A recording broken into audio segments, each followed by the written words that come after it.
Jain friends, आज हम लोग पढ़ेंगे बहुत ही कमाल की चीज़ें और वो है सफिक्स एंड प्रेफिक्स। देखिए सफिक्स जो होता है, सफिक्स का मतलब होता है प्रत्यय। प्रत्यय का मतलब यह है कि जो शब्द के अंत में लगता है, जो शब्द के अंत में लगता है उसे कहते हैं प्रत्यय और इंग्लिश में कहते हैं सफिक्स। ठीक है। और प्रेफिक्स जो होता है ना, प्रेफिक्स का मतलब होता है उपसर्ग। हिंदी में भी आप लोगों ने पढ़ा होगा प्रत्यय और उपसर्ग। जो शब्द के अंत में लगता है उसे प्रत्यय कहते हैं, जो शब्द के शुरू में लगता है उसे उपसर्ग कहते हैं। उपसर्ग जो शब्द के पहले लगता है उसे क्या कहते हैं? उपसर्ग। यानी प्री प्रीफिक्स का मतलब होता है प्री।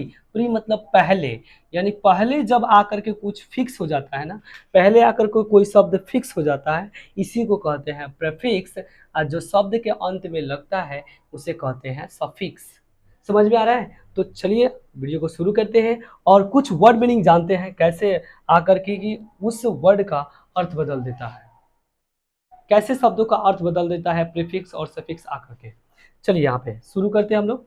देखिए एक्सेप्ट, एक्सेप्ट मीन्स होता है स्वीकार करना, ठीक है। और इसके साथ एबल, एबल जो है ना, एबल, पहले एबल के बारे में बता दूं। एबल मीन्स होता है करने लायक, योग्य। करने लायक भी होता है, मतलब योग्य भी कहते हैं, ठीक है। एक्सेप्ट, एक्सेप्ट मीन्स होता है स्वीकार और एबल मीन्स होता है योग्य। तो एक्सेप्ट प्लस एबल से बनता है एक्सेप्टेबल। इसका हिंदी होता है स्वीकार करने योग्य। देखिए यहाँ पे एबल आ गया ना, तो एबल क्या है बताइए? सफिक्स की प्रीफिक्स? सफिक्स है जो अंत में आया है ना, और अंत में आकर के इसका अर्थ बदल दिया कि नहीं। Acceptable, A double C E P T A B L E, acceptable मतलब स्वीकार करने योग्य। अवॉइड, अवॉइड मीन्स होता है टालना, ठीक होता है। अवॉइड मतलब होता है टालना।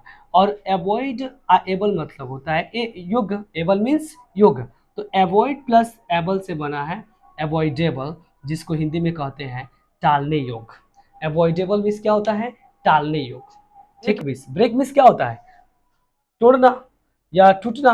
तो ब्रेक मिस टूटना होता है, एबल मिस युग होता है। तो ब्रेक प्लस एबल से बनता है ब्रेकेबल। ब्रेकेबल का मतलब होता है टूटने योग्य, मतलब टूट सकता है, ठीक है। ब्रेक प्लस एबल से बना ब्रेकेबल, जिसे हिंदी में कहते हैं टूटने योग्य। काउंट, काउंट मीन्स होता है गिनना, प्लस एबल, एबल मतलब होता है कि योग्य। यानी काउंटेबल का मतलब होता है गिनने योग्य, यानी गणनीय। काउंटेबल मीन्स क्या होता है? गणनीय। यानी गणनीय मतलब जिसको गिन सकते हैं, मतलब गिनने लायक है, गिनने योग्य है, ठीक है। उसे इसी को कहते हैं काउंटेबल। क्या बोलते हैं? काउंटेबल। आपने पढ़ा होगा काउंटेबल नाउन, जिसको जिस संज्ञा को गिनती कर सकते हैं। तो काउंट, काउंट प्लस एबल से बना है काउंटेबल, यानी गणनीय, ठीक है। इस तरह से ईट, ईट मीन्स होता है खाना और एबल मीन्स होता है योग। तो ईट प्लस एबल से बना है ईटेबल, जिसको हिंदी में कहते हैं खाने योग्य। क्या है? खाने योग्य, यानी ऐसा चीज जो खा सकते हैं, खाने लायक है, इसी को कहते हैं ईटेबल। ईट प्लस एबल से बना ईटेबल, खाने योग्य, ठीक है। तो आप बताइए एबल क्या है? एबल सफिक्स है ना, और सफिक्स आकर के देखिए कैसे अर्थ में चार चांद लगा रहा है शब्दों में, ठीक है। देखिए यहाँ पे अब एक और सफिक्स लेंगे हम लोग, एन। एन, एन, एन का मतलब होता है का। देख रहे हैं ना आप लोग, एन का मतलब क्या होता है? का, यानी रहने वाला, किसी देश के निवासी को, किसी देश का निवासी है उसको, वहाँ का रहने वाले को अंत में ए एन लगाते हैं। जैसे हम लिखते हैं इंडिया, इंडिया मीन्स भारत होता है, तो इसमें ए एन जोड़ दिए, इंडिया तो ए पहले से ही है। तो ए एन, समझो कि एन आ गया, क्या आ गया? एन। एन उसके पहले ए भी होना चाहिए।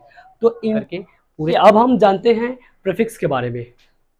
देखिए प्रीफिक्स का मतलब होता है उपसर्ग, जो शब्द के पहले लगता है, जो शब्द के पहले लगता है।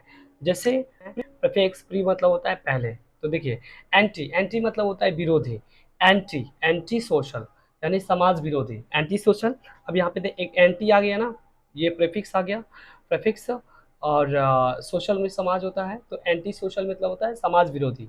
एंटी रिलीजियस, धर्म विरोधी। एंटी गवर्नमेंट, सरकार विरोधी। एंटी, एंटी मतलब विरोधी होता है, गवर्नमेंट भी सरकार होता है, तो एंटी गवर्नमेंट, सरकार विरोधी। ऑटो, अब देखिए दूसरा है, दूसरा प्रीफिक्स जानिए। ऑटो, ऑटो का मतलब होता है स्वयं, आत्म, स्वयं या आत्म। जैसे ऑटोमैटिक, ऑटोमैटिक मतलब स्वयं चलित। ऑटोनॉमी मतलब स्वराज्य। ऑटोबायोग्राफी मतलब आत्मकथा। ऑटोबायोग्राफी का मतलब होता है आत्मकथा। देखिए ऑटो आया ना यहाँ पे, ऑटो ये प्रेफिक्स के रूप में आया ना शुरू में, तो इसे प्रेफिक्स कहते हैं। ठीक है, कुछ और प्रेफिक्स है, जैसे हम लिख जानते हैं जियो, GEO, जियो का मतलब होता है भू या जमीन, भू या जमीन। जैसे जियोलॉजी, तो जियोलॉजी मतलब भू विज्ञान होता है, जिसमें भूमि के बारे में पढ़ते हैं, भू विज्ञान। ज्योग्राफी, ज्योग्राफी, ज्योग्राफी मीन्स होता है भूगोल। तो देखिए यहाँ पे GEO से बना है ना, ज्योग्राफी, जियोग्राफी जिसे कहते हैं। तो ज्योग्राफी मीन्स होता है भूगोल। ज्योमेट्री, जियोमेट्री, जियोमेट्री GEO से बना है। जियोमेट्री जिसे कहते हैं हिंदी में रेखा गणित। तो आप देख रहे हैं कि कैसे प्रीफिक्स आकर भी शब्दों को कैसे बदल दिया है, शब्द का कैसे अलग अर्थ निकल रहा है। ठीक है, जियो और प्लस मैट्री को से बनता है जियोमेट्री, जिसका हिंदी होता है रेखा गणित। चलिए अब यहाँ पे देखते हैं बायो।